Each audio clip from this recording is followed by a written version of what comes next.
बाबा මේ හරිය මම මේ ලොකු අම්මත් එක්ක කතා කරන්න තමයි යන්නේ. මේ සාරිය හොඳයිද? මේ පැත්ත.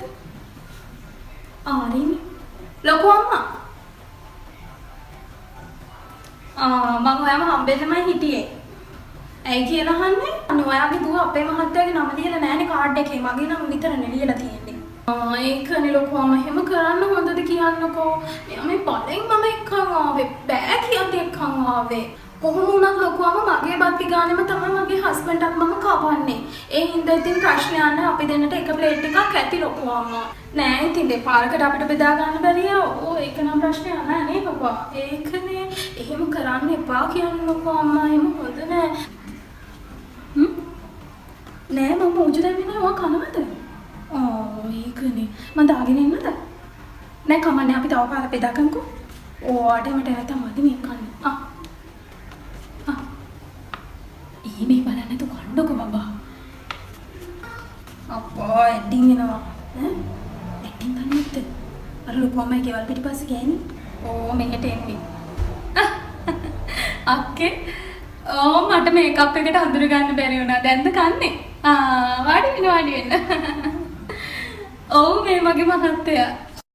නෑ අපි කොහොමත් එක පිගානේ තමයි ගෙදරදී කන්නේ. ගෙදර හිටියත් ඉතින් අපි එකට දත්ම දින්න බාත්රූම් එකේ මගේ බ්‍රෂ් එකමයි මෙයාත් පාවිච්චි කරන්නේ. එහෙම ඉතින් හස්බන්ඩ් ඇන්ඩ් වයිෆ් උනහන් නේද? නෑ. නියා මන්නතෝ කොහෙවත් යන්නේ. ඇත්ත? නේද බබා? ඔව්වගේ අපි දැන් මැරි කරලා අවුරුදු කීයක්ද බබා? සෝරි. මාස 3යි වෙන්නේ. මට නිකන් අවුරුදු ගණන් කල්ප ගානක් වගේ. ඒ තරම් අපේ බැඳීම නේ බබා. මම ගත්ත වෙඩින් කේක් එක. ඔයා ගත්තේ නැද්ද? පිස්සුද මනුස්සය එකක් ගන්නේ. මේ දෙක තුනම ගන්න. එක ප්ලේට් එකේ කෑම කියලා වෙඩින් කේක් එකක් අරන් ගිහලා හරියනවා. අර ගෑනම ගිහින් ඉන්න දෙක තුනම.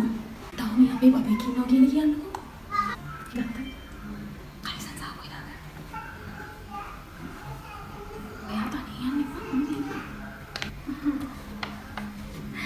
නෑ මේ වොෂ්රූම් එකට යන්න. මගේ මහත්තයා මාත් එක්කම තමයි යන්නේ.